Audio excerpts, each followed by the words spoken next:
What's good, everybody? It's your boy, O'Shea Duke Jackson, back at it again with another episode of the Celebrity Junk. So guys, I want to get into the Tammy Mack show again. And I want to discuss what happened between Dr. Umar Johnson and Cynthia G. And I don't even want to get into the content of the conversation in today's show. I'm not concerned with that. My concern today is the interactions between them and the lack of respect that Cynthia G has for a man who is being respectful to her. I'm going to say it again. The lack of respect that she has for a black man who is being respectful towards her. You're gonna say, what do you mean when you say that, O'Shea? I'm glad you asked the question. Let me play a few clips. I want you to see if you can figure this out in this short clip, and then we'll come back and see if you have caught out what I'm saying. When the people at the table having the conversation have negative, emotional, and pathological interests in the conversation that are not. Umar, the question wasn't about my emotional state. The question was, what did black men do in response to their disenfranchisement? Because you're trying to pathologize my emotional state, not knowing that I'm a psychologist too. But what you're not doing is telling us what black men did. I believe he'll get there, Dr. Umar. May I finish? Dr. Umar? Absolutely. I'm not sure where Sister Cynthia took history class, but if you know anything about the transatlantic slave trade was a European enterprise. I'm talking about the sub-Saharan. I'm talking about the sub-Saharan slave trade. You should go look into it. Excuse me. You address me, Umar. Go look into the sub-Saharan slave trade where black men were trading their women and children for alcohol and tobacco. May I finish? Go ahead, Dr. Umar. So guys, there you see that, right?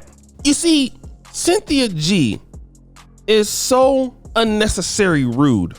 She cannot stop cutting the man off. Yet when she's talking, Dr. Umar Johnson is listening. But when he's talking, she has to intervene, and she doesn't care. This is a ghetto trait of Cynthia G. This is what she always does on any kind of platform with anybody, with men.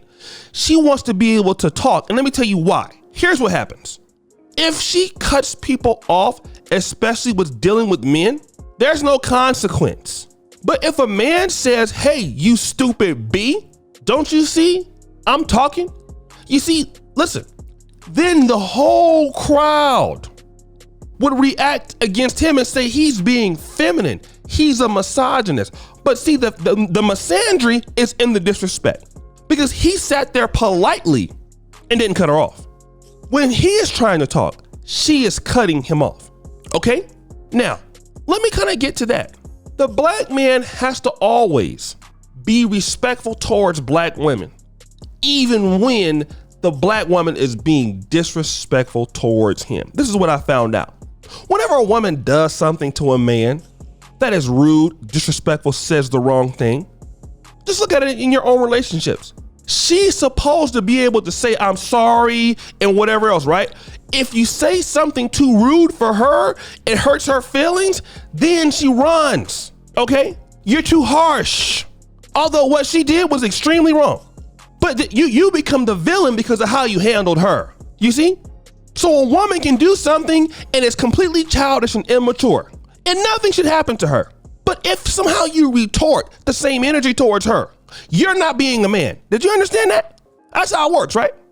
See, a woman can be can have certain elements and characteristics and proclivities as a child, and it's okay. But the moment that you engage her with the same energy, you're not a man anymore. Let me tell you what happens, ladies. For those of you who feel this way, and Cynthia G too. Here's what happens. My mama always told me this. And Bobby Blue Bland had a song that says, further on up the road. Let me tell you what happens with people like you. You can do that all you want. You want to use the ability to not be ladylike and be rude, and then a man has to be mature with you when you're being immature with him. Here's what happens.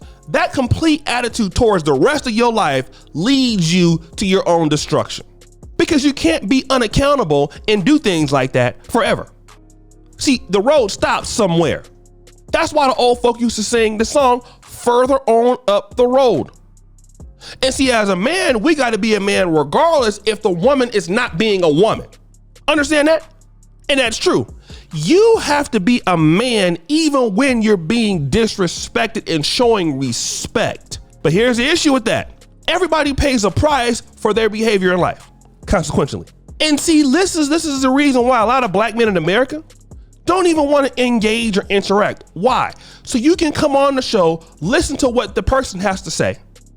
And when you're trying to discuss ideas, that person's interrupting you because they don't have any self-control. And these are the sorts of women you want them to be in your communities. Let me tell you who these people are. Destroyers. People with this attitude. They destroy communities. How can you come to the table with people like this who, number one, first and foremost, destroy their own lives because they have no self-control? That's the first and foremost part. You think you're going to build a community with women like this or men who can't have no self-control, and you want to come to the table with these idiots? Get them out of there quickly, in a hurry. Nobody has time to deal with people who have no self-control.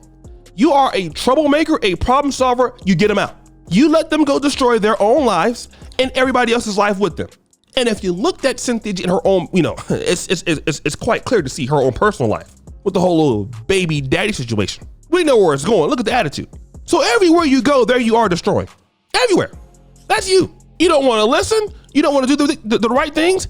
This is why black men got to really be successful and be rich, because you get people like that out.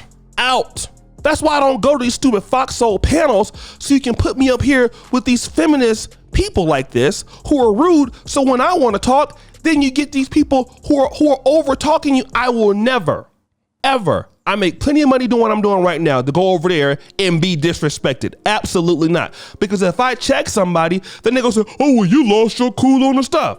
What's the point of being there? Because nobody will call her out for interrupting Dr. Umar Johnson. Nobody. But if he calls her out of her name and does the same thing while she's talking, he's an idiot, right?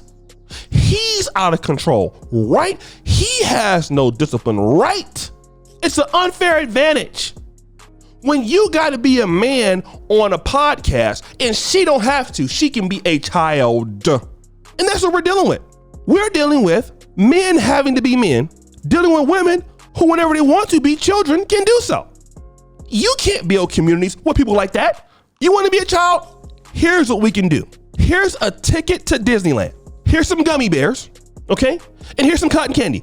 Go take your ass on the roller coaster and have a ball. All right? Don't even worry about coming back, because see, this is where adults are at. You don't want to be an adult. Go over there in the nursery with the little kids.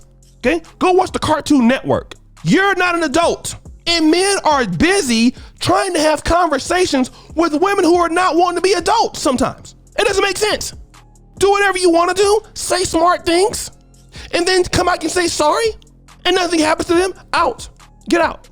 What are you doing here? Go over there with the goats or rams, whatever, in the village, anywhere. Some village, the country, and go create a cartoon farm. Seriously, you're wasting everybody's time. Why are you here? That's the way you got to deal with this. You're playing these stupid games? Out. Seriously, productive people don't have time to play idiot games. Go. And as you destroy your life in the process, leave everybody else with sense alone. That's how the black community and the black world can come together and do something with decent women and decent men in the community. And you leave buffoons out. Buffoons don't deserve to be talking about the issues of the day. They deserve to be in the nursery with other preschoolers. So guys, what do you think? It's your boy, O'Shea Duke Jackson, back at it again with another episode of Celebrity Junk. I appreciate you for all that you do. I'm out.